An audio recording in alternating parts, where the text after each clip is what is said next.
It's time for a fresh new set of... Oh my god! It's a long one, Papi. It's thin. It's very horizontal. And very blue. We're fighting. This feels very Brood War. This feels very Brood War. Let's go. Spawning in the top right-hand corner of Anomaly, we have the Indian Zerg player representing Alpha X. It is Demi. Do it. Island bases! Let's go! How long has it been? It's actually been so long since we've had an island base spawning in. Sorry, I just noticed it. I had to point it out. Spawning in the bottom left-hand corner of Anomaly, we have his opponent. We have the American Zerg player. He just cheesed out Leo Rusher in a 2-1 series. Representing Team Gosu, it's the Pink Zerg. It is Koht. Vámonos, papi, vámonos. I thought this tournament was several days ago. Yes, this is a replay cast, Thorn replay cast, and oh my god. We have a lot to take in. This feels, I swear to god that there's like a Brood War map that is very similar layout to this, because it's like we're playing Snakes and Ladders, mate. Our natural base here, looking at, we have our natural, we have our third, looking pretty defensible overall. A couple of different avenues of attack, different, we have even a double ramp here headed towards the natural, which is something we don't see too often. But if you can see here, when it comes to the minimap, we're kind of snaking around. We're gonna be snaking around. We have rocks in the center of each of these, or of each of these kind of sections of the map, each of these pathways, to open things up and to make pushes a little bit easier. But without them, we got to go the long way around, Papi. And we even have island bases. Oh my god. Does anyone know the last time we had an island base? Like, as a part of the ladder map pool? Does anyone remember that? I don't. I don't remember the last one. It's crazy. I think I remember... I think before the last 1v1 ladder map that had an... Oh, no, I remember. Okay. It was a couple of years ago in Legacy of the Void. There was an island base map with sight blockers. Not just sight blockers, but it also had like blockers in general. It was a base where it was close rush distance by air, and there were like 2 island bases here in the middle. I don't know if anyone can remember that. I think it was, I don't know if it was a ladder map. I think it was a GSL map. I think it was a GSL map.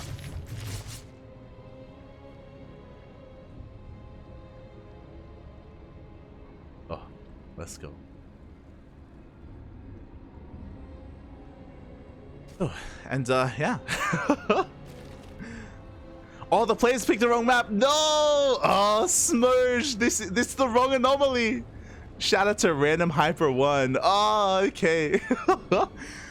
Hopefully this isn't a trend, and hopefully it isn't multiple players that picked the wrong map, because yeah, that would be a little bit awkward. But thanks for letting me know. Thanks for letting us know. As here we go, we do see Demi pushing out here, throwing down a very early Baneling nest. Yo, the Ling Bane all in is coming on in here for Koht. Koht trying to wall off here, but the Queen, it gets surrounded. I'm sorry, I was so distracted by the map. I wasn't quite looking at the openers. My apologies. Demi is droning behind this, so he's content with the damage that he has dealt. And the Banelings are rolling on in, though. They can still find some more damage. No Queen in the main. Oh, Banelings do go off. There we go. We do have a Queen popping out here, and it is able to focus down that Baneling. Nicely done here by Koht. Could have been a lot worse. And he will defend. What have we lost? Koht loses 2 drones and 1 Queen. Oh, can we get more? Oh, the focus firing. Let's get a second drone. 3 drones and a Queen. Oh my god, but the natural it's so awkward to wall off. I mean, I don't know if it's worth really analyzing this too much, because apparently it is not the correct Anomaly. But it is, this does feel like a Wings of Liberty map. It does feel that way. Aye.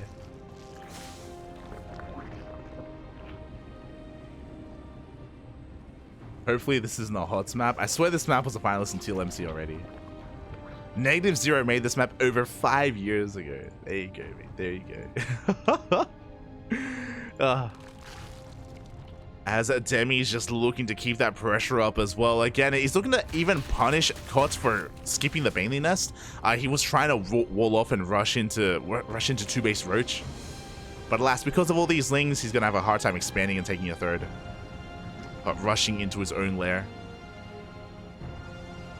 And Demi, he can just take his third and drone behind this. Which is what he's doing. Demi taking a bit of a worker lead. But yeah, hopefully these are the only players that get the wrong map. Oh, juicy connections with the banelings though, on the lings, on the roaches. Koht just caught out of position, attempting to take his third. Oh, loses his army. He did rush into that lair. With it, he's going to be able to get into roach speed. He's basically being forced into a roach all-in. Into a two-base roach all-in. The longer he stays on two bases, the harder it's going to be to macro out of this. Demi just comfortably droning. He has access to roaches when he needs them. Just not really feeling too pressured at the moment. Making a couple of roaches here and there.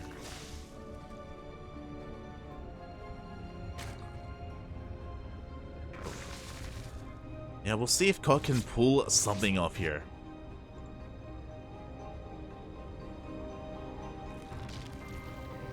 TLMC 9. Wow. Late 2017. There you go. There you go. Long time ago. Long time ago. Feels bad, man. Unfortunately, didn't make it into the map pool. Unfortunately, didn't quite make it all the way. As the roaches are going to be moving out across the map, Koht cutting workers at 41, looking to end the game one way or another. Demi sees all of this with his overlords. He does confirm the push. He's going to be getting ready back at home. Now, we do have multiple entries into the bases. We have like 2 pathways into the natural, 1 here towards the south into the 3rd. Can Demi rotate over in time? And it looks like he will. The concave just a little bit too good. The defender's advantage. Koht is droning and taking a 3rd base behind this. Oof. A very late 3rd.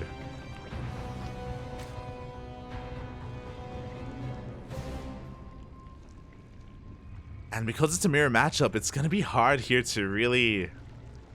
Yeah, to really come back. I kind of want to see like a creep highway set up by Demi. He's got plenty of overlords in position to do so. Would love to see it. As Koht is going to be trying to make use of this faster layer and going into a spire. So... kind of a 2-base spire setup. I mean, you got to do what you got to do. You got to take a risk, especially being this far behind.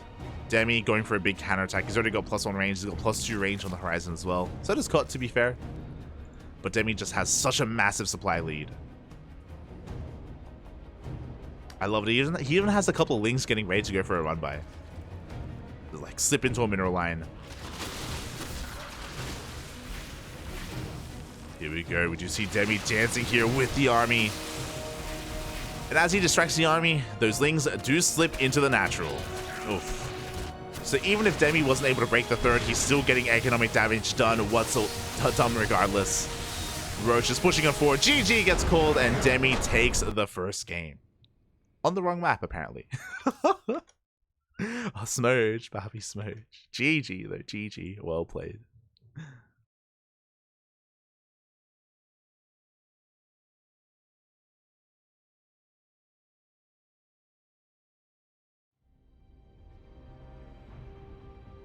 As we are going to be getting ready for our 2nd map. And hopefully, it's the correct map this time. It is going to be on Mansion Park. Let's go. I guess that's the hard thing about StarCraft, because it's been out for so many years.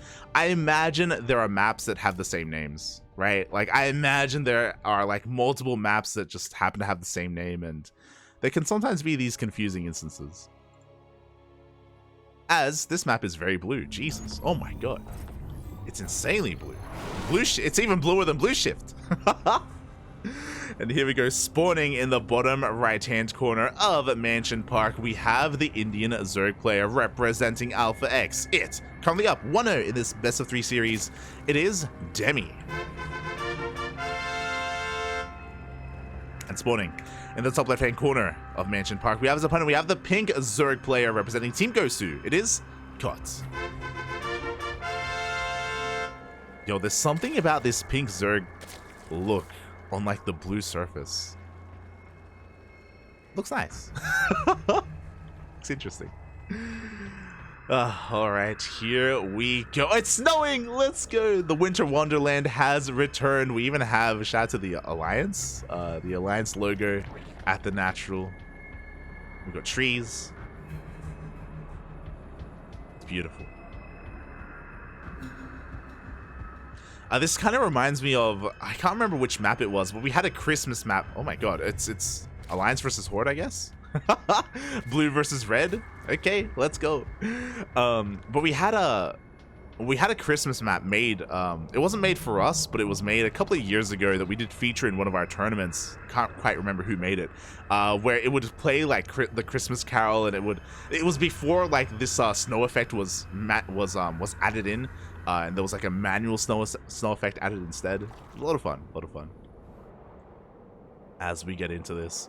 We do have some side blockers here outside the natural base. We have rocks towards the center as well. If we do knock down these rocks, the rush distance by ground is insanely short, actually. Even without it, doesn't seem like too long of a rush distance. We'll just see some destructible... Okay, just ice, not towers here on the left-hand side as well. And the other thing that I should make sure, I have to check chat, is this the correct map?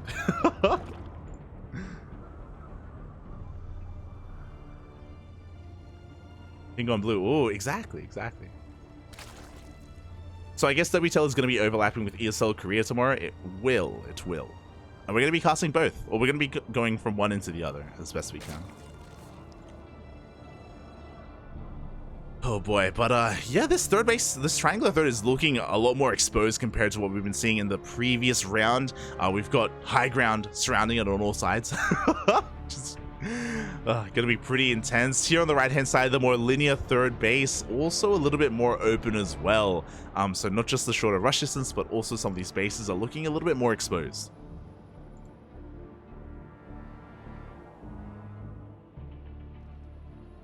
Oh, we also, I don't believe we have, is this an Overlord pillar? This massive satellite here? Maybe it's an Overlord pillar. Hard to say, as we did have hatch gas pool openers from both of our players. Oh, we did see a bit of a link scout was denied. Demi didn't get into the main base. Lair is on the way.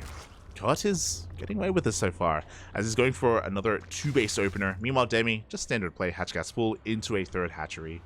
Nothing too crazy out of our red Zerg. Our pink Zerg, though, spicing things up. And we do have +1 range on the way, so this is looking just to be into a faster roach speed. I can't imagine we're going to be going to Niduses from here.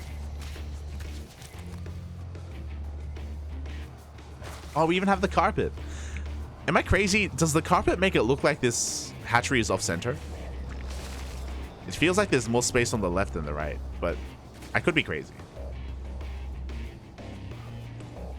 Feels royal blood, man. Aesthetically though, I love it. I love the carpet, especially on the stairs. Right, here we go. Now that the lair is done, we're getting into roach speed. We can hit a very powerful timing here with +1 range with our roaches. Demi hasn't made it into the main base, but upon seeing this wall, he will see the roach ward researching, so he's fully aware of the faster lair. He knows, Poppy, he knows.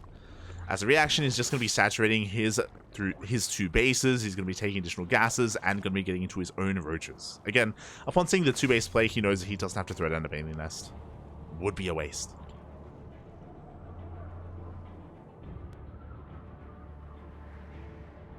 Oh, we even have rich Vespine gas geysers here. Oh, they're shining. Let's go. So the center bases are going to be rich Vespine gas geysers. Pretty interesting center bases as well. Once again, kind of like in a main attack path.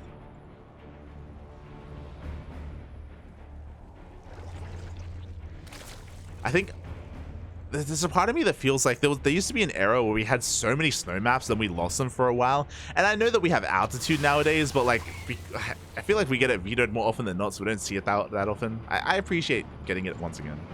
I appreciate the blue map. Appreciate it. The roach move out does get spotted and confirmed by... Oh, it's every gas geyser. Oh my god, I just realized.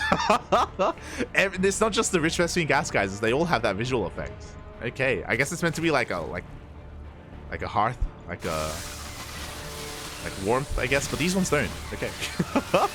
Regardless, here we go. Koht is going to be pushing on our Demi. He did already scout this coming a mile away. He does have roaches here to defend with the defender's advantage. Does he have enough to push this back? It looks like he barely does with the help of the queen, with the help of this spine crawler. Demi does hold on to his third. Oof. Ay, ay, ay.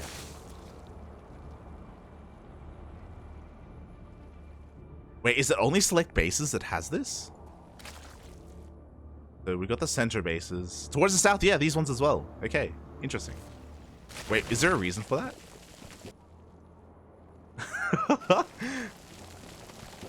Okay, as I get a little bit distracted. We do see, once again, Koht just committing here to the push. His third base is insanely late. He is very all in. It is either make or break here for Koht. He has to end the game one way or another. Looking at the units tab here, he is slightly ahead in the overall roach count. But again, the concave looking a little bit too good. Demi can't really chase this, bear that in mind. He doesn't have roach speed, so he has to be very careful with how he engages, and he doesn't want to pull too far away from his own bases. Oh, Bile's going to be connecting. And Demi, can he reinforce in time? Koht is going to be rocking up from across the map, and he is taking a better fight here. Oh, yeah, Demi's going to be losing all these roaches, and has Koht done it? The initial hold was looking so good here for Demi, but fighting here in between the bases was so rough. Again, no creep connecting them, no room for spines. The army of Demi crumbles. The roach one's going to be going down. Roach speed is going to be denied. And despite Demi seeing the 2-base all in, despite knowing that it was coming, didn't even matter, mate. Demi trying to rebuild that roach horn, but for the time being, he can only make lings. Only lings, and before that, he's going to be losing a couple too many roaches as well. He's trying to hold on, but the reinforcements are a little bit too much. Oof. Lings are helping out quite a bit, but there just aren't enough roaches behind this. Wow, Koht. He didn't just take a game off of Leah Rusher, or he took a series off of Leah Rusher earlier, but he's going to be coming out strong here, and he takes game number 2 against Demi. GG. Ay, ay, ay. Again, no creep, no place to really throw down any kind of spine crawler either. Oh, GG, well played. And with that, we have a series. We have a series. We don't just have a series. I may finally have a co-caster. We did have quite a lot of matches going on today, and we had 10 series in total. We're more than halfway through. We're at series 6 as we speak. But I will no longer be alone. Not anymore. I have my lovely co-caster with me. Welcome, AsherBro. Oh. Yeah. Yeah. Hello. I missed out on Koht. That guy, I used to beat him on ladder, and then he got really, really good at 1-1 roach, and now he just owns me every time. I have no idea who Koht is. I'll be honest. I have no idea. He came out of nowhere and he 2-1 Leah Rusher. I was like, what? Oh, really? Yeah. Oh, that's sick. Yeah, he's a ladder hero. He's like 5'2", I think. He just took a game off Demi. That's sick. What a guy. I've literally never heard of this person before, and he's coming out swinging. Usually with all-ins, he's been pretty cheesy. But, yeah. But his all-ins are very crisp. His builds are very refined. Yeah. Definitely. He Nidus all-in Leah Rusher, and he roach rushed Leah Rusher as well. And here against Demi, he went for a 2-base roach all-in, and Demi just couldn't hold. Yeah. Up to tell Chappie, Koht's been destroying your practice partner. Aye. But welcome, Asher. Welcome to the stream. It's good to see you again, Papi. Good to see you. We still got a couple of matches ahead of us, and yeah, it's been really fun tuning into some of these newer maps, some of these fresh maps. Oh. Yeah, okay. I'm keen to see them. I'm coming in completely blank slate. I haven't looked at any of this. I didn't really catch any of this before, and I wasn't watching the stream just now. So Completely blank set. Oh, all You good. can tell me about them if you've seen them before. Yeah, well, okay. So the problem is that the matches are the maps are predetermined, and we have a fresh set of maps every round. So we got a lot of experience in the round of 16. We saw a lot of the same maps over and over again. But now as we get closer to the finals, right now we're in the quarterfinals, I believe. We have a fresh set of maps once again. So it's just we're gonna experience it together, Papi. Oh, okay. Yeah. Special moment. Yeah. Oh. Where are you taking me? Take me somewhere. Surprise me. Oh, we're gonna have a lovely date here on grassy ruins. Oh, Oh, okay. Look, it looks better than what it sounds like. Okay. Okay. Maybe. It sounds like I don't know. It sounds like a random encounter that you'd have in like Heroes of Might and Magic or something, like one of those old school RPGs where you just walk around and there's like Pokemon style tall grass, and then it's like you are now entering the grassy ruins. Oh my god. Well, what kind of encounter will we find here, and who's going to take the series? Because again, this is the ace match between Koht versus Demi, and Koht has been pretty surprising. Yeah, what a god, dude. I don't feel so bad about losing to him anymore. You're like, everyone loses to him. Maru loses to him, Papi. It's crazy. Yeah, of course. You're just smurfing. True. But here we go. We're loading on it. It's a Terran map. Let's fucking go. They're all Terran maps. Let's go. As spawning here in the top right-hand corner of the map. Oh, it is Indian Sir, good friend of the channel, playing for Alpha X. This is Demi. Oh, he's upset. As spawning in the bottom left-hand corner of Grassy Ruins, we have as opponent, we have the American Zerg player representing Team Gosu, getting 12 pulled. It is Koht. I ping? I can't ping. I can see your pings. We have the power. This isn't... I can see this potentially being an issue already.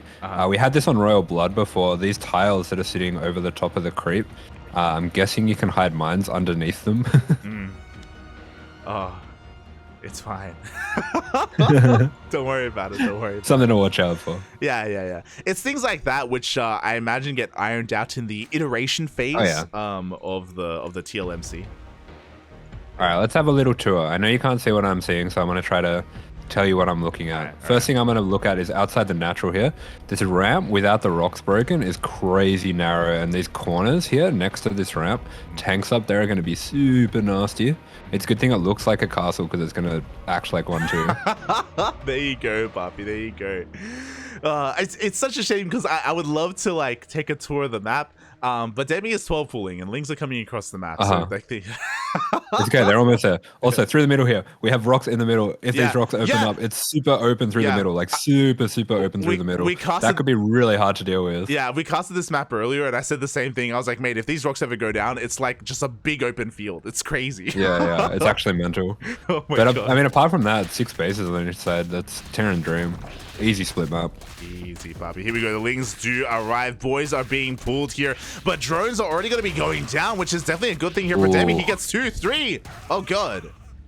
Yeah, I think Koht looks like he didn't really pull enough drones here. This is, definitely don't want to be fighting with this few drones, and Demi is going to be able to get a lot of damage down on the hatch as a result. Looks like these drones are actually a little bit cut off as well, so Demi, if he wants, he can fight them, he can fight the Lings, he can really take his pick here. Looks like he's just going to win the fight straight up. He's taking some really good trades here, and takes out Lings, takes out 6 workers. This is more than enough damage. Yeah, this is already enough to set Demi ahead. His control was too good, and as you said, Koht just didn't pull enough drones here to really cover himself, to really go toe-to-toe with all those Lings, and Demi, he's gonna have a nice little lead here to kick things off.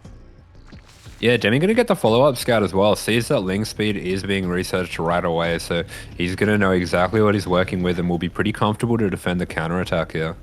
Yeah, I mean, he's going to be able to wall off here on his 2 bases. I imagine skip Baneling Nest and go straight into Roaches, and it's going to be on Koht to try to recover. I don't know if he's going to be able to... I mean, it's what he does best. He could just go into 2-base Roach. Okay, I'm going to look at the map more. Yeah. Okay, this is kind of cool. I mean, these bases on the far sides, on the left and right, Mm-hmm. they look hard to defend because they're really open.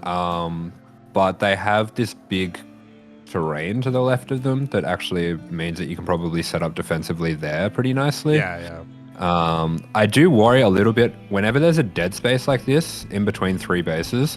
That can be really tough to defend from like prisms, any air units like banshees, void rays, muters.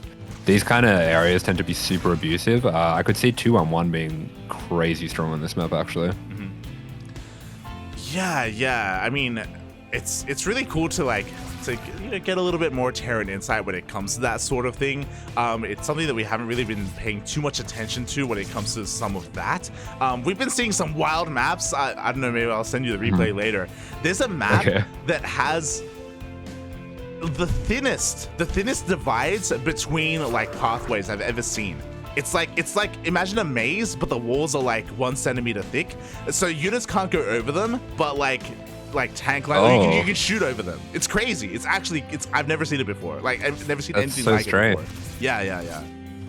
I feel like that could possibly glitch the game out a bit. I feel like the game suddenly, like sometimes the game squeezes in more units than can fit in an area. Yeah. Just because of the way that the movement works in this game, how the units kind of like push each other away from each other. Yeah. I can see that as well. It just looks so abusable in so many different ways, which was crazy about it. Like whether it's like blink stalkers or tanks or any kind of siege unit or really like even like Marines with medevac drops, even like 2-on-1s or what have you. Like it just felt so different. It was like the first time where I saw a map and it was like this would just change StarCraft. it would be crazy. This changes everything. It does. Oh my god. And we've also been seeing quite a bit of we see it a little bit here. These very short, very narrow like Reaper cliffs as well, like 1 hex Reaper cliffs. We've been seeing quite a lot of that actually. Ugh. Yeah. Oh yeah, actually this Reaper cliff on this map's horrible. Yeah. It's near the ramp as well, so basically any kind of Reaper strat just like doesn't exist because I think you can pretty much wall the main and this ramp together. Yeah. There's quite a number of maps that we've seen like Reaper cliffs like this. It's like, oh my god. And I remember, and Frost was in the chat. She was theorizing that that maybe it was like to stop like abusing the terrain in between, like how large it can be, and like maybe like Marines can drop there or tanks, and that's been a bit of an issue before sometimes, or like a feature, and maybe it's to combat that, but. Yeah, I don't know. We didn't see that in this map pool though. That was in the last map pool, True. and it wasn't a big deal either. Because as long as it's not in range of a hatch, it doesn't tend to be too bad. Yeah, people freaked out about the hardwire ledge, but that didn't really end up being too much of a problem. Yeah, the hardwire ledge, it was very niche. It was like every however many games we actually saw it actually come into play and be really impactful. But for the most part, it was fine. So I agree. I don't know if I'm feeling these 1 hex Reaper cliffs, but they're out there. This one in particular, I think it's already a bad Reaper cliff, so you might as well put it on the right because it doesn't need to be a bad Reaper cliff and at the main ramp. Yeah. That kind of just makes it almost useless. I don't know. The main reason that I actually hate them, as much as it should be more relevant to TVP and that it sucks for TVP, it just means that you can't proxy racks in TVT. And I just don't always want to play TVT. Smooch, Papi, smooch. As we do actually have a bit of a roach war going on right now. Yeah, here we go. Demi just rushing on up again. He had a big economic lead earlier. He had a faster third base. He had better saturation. And with that means a higher roach army. And this is kind of just him capitalizing on his earlier gains, and we can see that coming into play here and now as Koht just doesn't have enough roaches. Yeah, he just runs straight into the center of all these roaches. There's no micro that can save Koht from this. GG is called, and the player's having a pretty straightforward game on this map. GG, well played. Well, straightforward other than, I guess, the 12 pool, but, the follow-up at least was pretty straight up. Congratulations. Demi moves on to the next round. Oh, he moves on. Let me just double check here. Demi moves on to the semi-finals. Congratulations. Nice. There you go. Meanwhile, I'm glad you joined us now because I've been holding on to this match. I purposely delayed it until the end. Papi, it's time for the most honorable of players. Oh, Oh. the champion. Bobby, did you see GPO? Mate. I saw bits and pieces. I was- saw that he beat Mia, which is insane because Yeah. Mia's pretty cracked at the moment. He's crazy, Bobby. He's crazy. Well, did you see how he beat Mio? I saw the blue flame Yeah, game. 2 games in a row. Did that 2 games. Yeah. I mean, it makes a lot of sense. Mia's just like spamming 1-1 links. It Yeah. kind of. I was thinking about it, but I kind of thought to myself, like, surely he has something prepared for that. But Yeah, so, I guess not best on mono. yeah. It was on. I don't know. Did you see the one on Gressfan? The game on Gressfan? I can't remember. Maybe. Okay. Yeah, it was Mia Micah. It was after it just died to the Blue Flame Hellions. He scouted mech again, and his response, because he saw it was battle mech, his response was Ling Hydra. So he was throwing down a Hydra, then he was gonna go into Ling Hydra. But again, Honmono, he just rushes out Blue Flame instead of, and he just keeps on pumping at Hellions and just shows up with Blue Flame Hellions and just what? Yeah. Okay. That makes sense. That's pretty cool, but Yeah. makes sense. I've thought about it before. You're all animals.